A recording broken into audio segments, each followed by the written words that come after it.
کیا جواب دیں گے ہم لوگ جو نمازیں پڑھنے والے،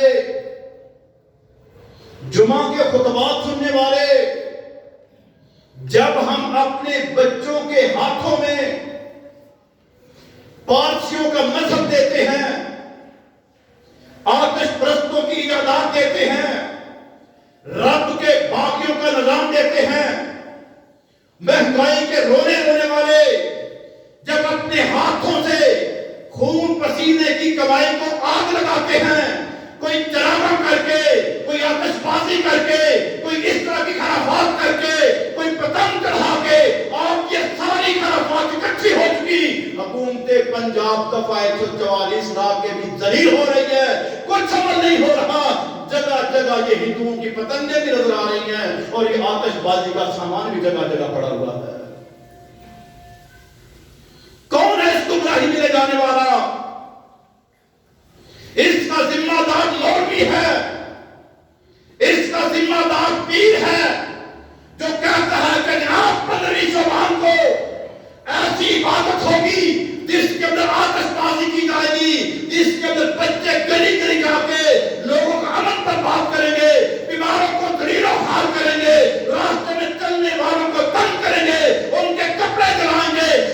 بخت ہے وہ مولوی اور پیر جس نے اس رنگ پہ قوم کو چلا دیا۔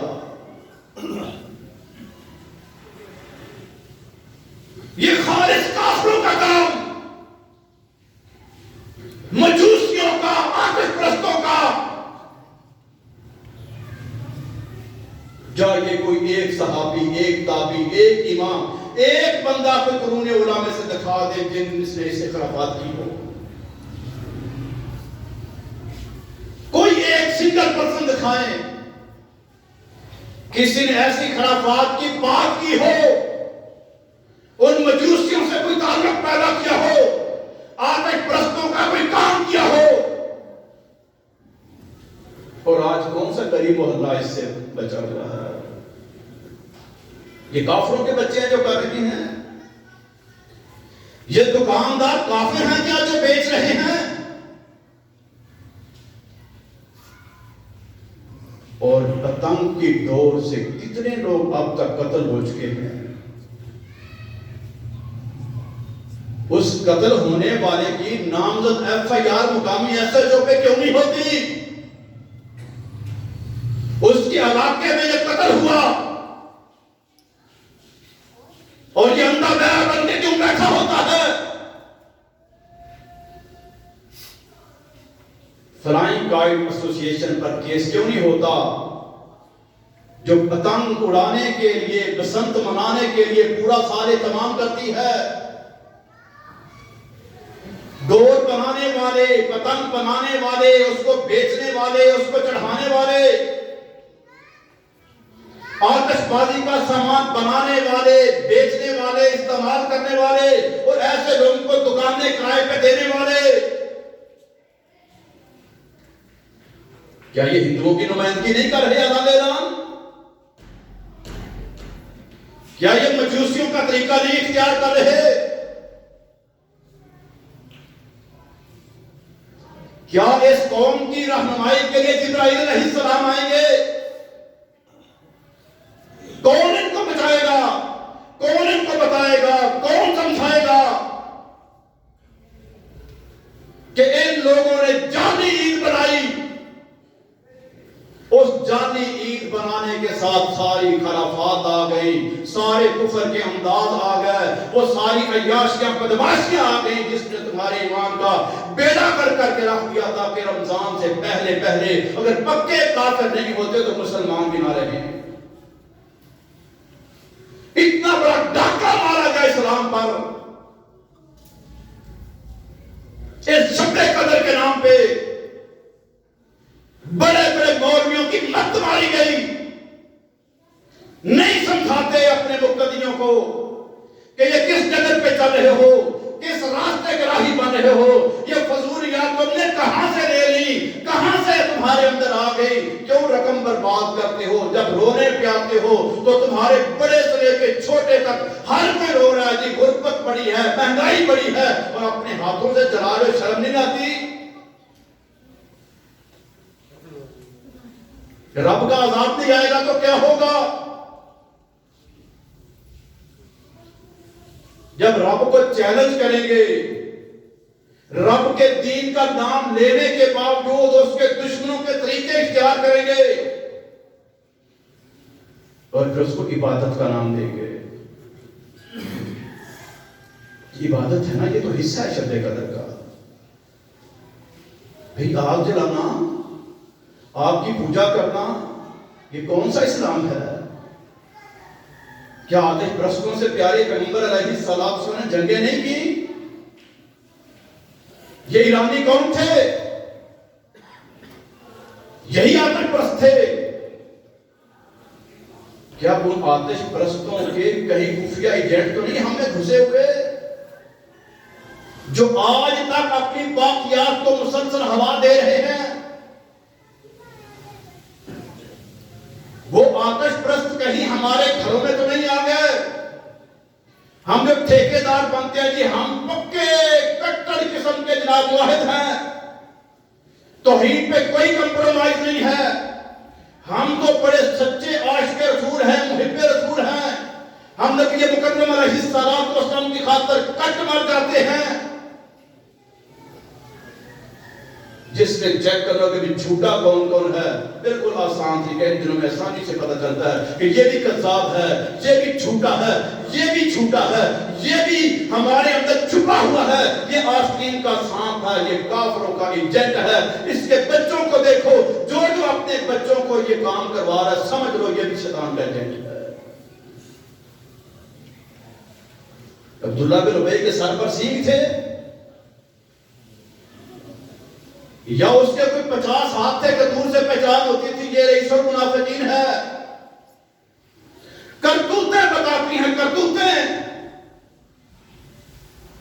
کہ یہ اسلام کا لینے والے نام ہندوؤں کا پیغام پاس کر رہے ہیں، ہندوؤں کا کلچر، پتنگ بازی ان کی، آتش پرستی مجوسیوں کی. پھر کہتے ہیں جی مسلمان ذلیل ہو رہے ہیں ہر جگہ پہ، پتہ نہیں اللہ دعا کیوں نہیں قبول کرتا. قصور پھر دعاؤں کا نکالتے ہیں جی دعائیں بڑی ہوتی ہیں قبول نہیں ہوتی. کرتوتیں کیسی ہیں؟ اللہ نے سب سے پہلا اور بنیادی نسخہ دیا کہ جب دعا کرنی ہے تو اللہ کی تعریف کرنی ہے اور تعریف کا حق ادا کرنا ہے. اب جو بندہ کافروں کی نمائندگی کر رہا ہوگا وہ کیا حق ادا کرے گا تعریف کا؟ وہ تو فیل ہو گیا. جب فیل ہو گیا اس کی دعا کیسے قبول ہوگی؟ دوسرا کام ہے دعا کرنے سے پہلے درود پڑھنا. اب جس کو نبی علیہ السلام کے دشمنوں کا طریقہ پسند ہے، کیا درود پڑھے گا بھائی؟ اس کے درود کی حیثیت کیا ہے؟ وہ کافر جنہوں نے پیارے پیغمبر علیہ السلام کو گھر سے نکالا، راستے میں کانٹے بچھائے، گریبان میں کپڑا ڈال کے پھانسی دینے کی کوشش کی، راستے میں گڑھا کھودا. کون سا ظلم ہے جو بت پرستوں نے نہیں کیا؟ ان بت پرستوں کے ساتھ یاریاں اور وفاداریاں اور ان کی رسمیں آج یہ وہی بت پرست ہے نا. ان کو ہندو کہتے ہیں، ان کو مشرکین مکہ کہتے ہیں تو بت پرست. بت پرستوں کی نقالی کر کے، ان کی رسومات اختیار کر کے، ان کا طریقہ کار اختیار کر کے کوئی سمجھے میں نبی کو مانتا اور درود پڑھتا جھوٹ بولتا ہے.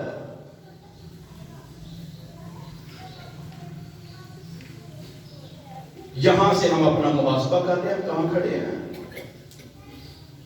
اللہ کی توحید بھی سامنے آ جائے. کتنے معاہد ہیں؟ مسجد توحید میں آنا بڑی اچھی بات ہے، لیکن کیا بیت اللہ کے اندر جانے والے شرک نہیں کرتے تھے؟ کیا توحید مسجد بیت اللہ سے بڑی ہو گئی؟ ابو جہل کہاں تھا؟ ابو لہب کہاں تھا؟ عتبہ شیبہ کہاں تھے؟ عمل بتاتے ہیں کہ اس کا عمل کیا ہے. وہ بے شک چلتا چلاتا بکتا بکاتا بلال کیوں نہ ہو، جب وہ موحد ہوا تو بیت اللہ وہی ہے جہاں پہ ابو جہل آیا کرتا تھا، ابو لہب آیا کرتا تھا، عتبہ شیبہ آیا کرتے تھے، لیکن اس کا انداز ایسا ہوا توحید والا، چلتا زمین پہ ہے، اس کے قدموں کی آواز اللہ رب العالمین عرشوں پہ سنا رہے ہیں۔ یہ توحید چاہیے۔ ہاں، ان مشرکوں سے اتنی نفرت ہو، سگا بھائی سگے بھائی کو باندھ رہا ہو، اور بھائی ساتھ اس باندھنے والے کو کہہ دے ذرا ٹائٹ کر کے کس کے باندھنا اس کو، اس کی ماں بڑی امیر ہے، غنیمت کے اندر فدیے کے اندر مال بڑا آئے گا۔ وہ کہتا ہے وہ سب کیا تم میرے بھائی نہیں ہو، تمہاری اور میری ماں ایک نہیں ہے؟ کہتا ہے نہیں، وہ رشتہ کفر اور اسلام نے جدا کر دیا، تو حالت کفر میں ہے، باوجود اس کے کہ تیری ماں اور میرا باپ ایک ہے، لیکن اب رشتہ میرا باندھنے والے کے ساتھ ہے، تیرے ساتھ نہیں ہے۔ یہ لوگ تھے نبی علیہ السلام کو ماننے والے، خونی رشتے قربان کر دیے، خونی رشتے۔ اللہ کرے کہ ہمیں یہ توفیق مل جائے، ہم بھی اپنے عقیدہ توحید پہ کوئی کمپرومائز نہ کریں، کسی قسم کی ملاوٹ نہ کریں، اور نبی رحمت علیہ السلام سے محبت اللہ ایسی عطا فرما دے کہ ان کی سنت کے مقابلے میں کسی کافر و منافق کا کوئی کردار ہمارے سامنے نظر آئے تو ہم اس پہ لعنت بھیج کر اس سے دور ہو جائیں کہ جب پیارے پیغمبر علیہ السلام کا میں نے کلمہ پڑھا ہے تو میں کسی اور کا کیوں مانوں؟ اللہ نے